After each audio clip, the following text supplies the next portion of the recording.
twana tutano turia turaciarirwo mwena wa Naikuru tukwirire thibitari-ini munene wa Naikuru o kuria turaciarirwo turi na mieri 6.5. Pote tumeipokea kitu saa 7 kuwa watoto wote wamepumzika, but ni God will, na the father is not around, hangeweza kufika hapa.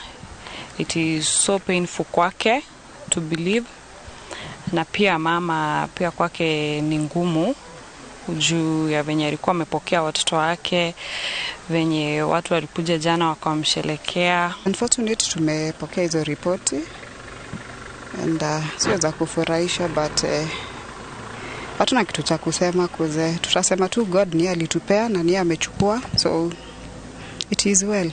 Kuringana na arigitani thibitari-ini uyu maraugite kuona ciana icio itirakinyitie ihinda ria guciarwo marari maigwo nyungu-ini ria eigagwo ciana itakinyitie matuko, no thutha ucio hatire ona kamwe kahonokire. From the doctors tulikuja hapa asubuhi, mama alikuwa sawa, which nyinyi wote mnaelewa turuhusiwi kuona watoto.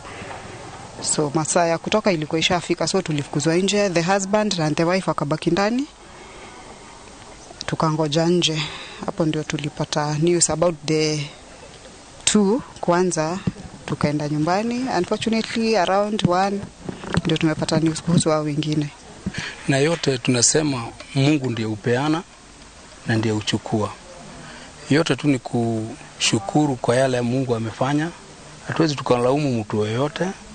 Ni uhoro wa mukiritwo na kieha ni family aratondu mwe na a Kenya kuma miene itiganite. Amwe arigitani ni marakoretwo mahota guthinja nyina na tuothe turari muoyo. Mwanzo ningetaka kushukuru all well wishers. It was because of their well-being. Walikuja kusupport bro na watoi wake. And unfortunately now that watoi hawako, ningeomba well wishers kama unaweza msaidia job wise, vile tunaweza msaidia cause it's a small family, a young family.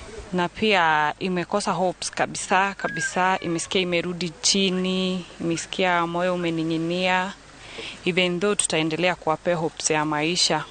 Vile tulifurahia hii zawadi, tushikane moja kwa moja tumalize hii janga na tutashukuru. Nyina wa twana tutu Margaret Wairimo eguthie na mbere na kwamukira utungata wa urigiti thibitari-ini uyu amu arahetwo twana tutu na njira ya guthinjwo. Ngiribotera Inooro TV, njitagwo Njenga Wambui.